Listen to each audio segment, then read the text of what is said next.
Are you confident that you can do all of the show me questions that your examiner might ask you to do on your driving test?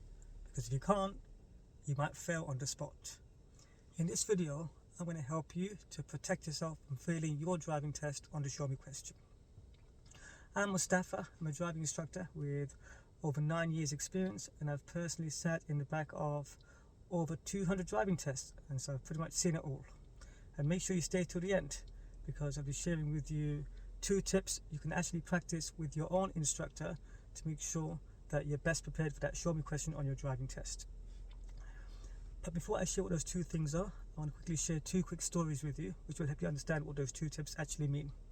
So the first story is a true story about my student Daniel, who on his driving test, when he was driving, the examiner asked him, "Please show me how you put your front demister on." Now poor Daniel, driving on a 40 miles per hour dual carriageway at the time, looked down for the demister button, and by the time he found it and pressed it, he completely lost control of the car and the car started drifting towards the pavement.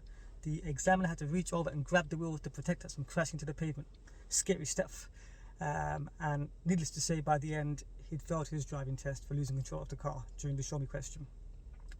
The second story is about my other student, Amanda.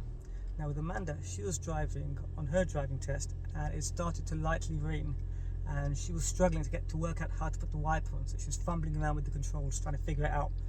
At one point she asked the examiner, "How do I put this wiper on?" And the examiner said to her, "I can tell you, but I would need to fail you." Amanda said, no, I'll figure this out. And thankfully she did figure it out and managed to drive safely for the rest of her driving test and go on to pass.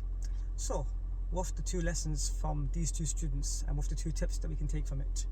The first one is that make sure when you're practicing with your driving instructor, you are actually practicing doing your show me question on a variety of different speed roads, not just doing it pulled up on the side of the road or on a quiet residential road, but you can actually do the show me questions when driving at faster speeds, because you may be asked to do that on your driving test. And the second big tip is make sure that your understanding of the controls actually extends past just the show me questions, because for example the wipers is not part of the show me questions, and so you have to make sure you can still operate those controls when the situations in driving demand it, rather than just being able to do only the show me questions when your examiner actually asks you to do them. If you found this video helpful, please hit subscribe, because every Monday we'll be releasing more driving test hacks which can help you make sure you pass your next driving test. Thank you.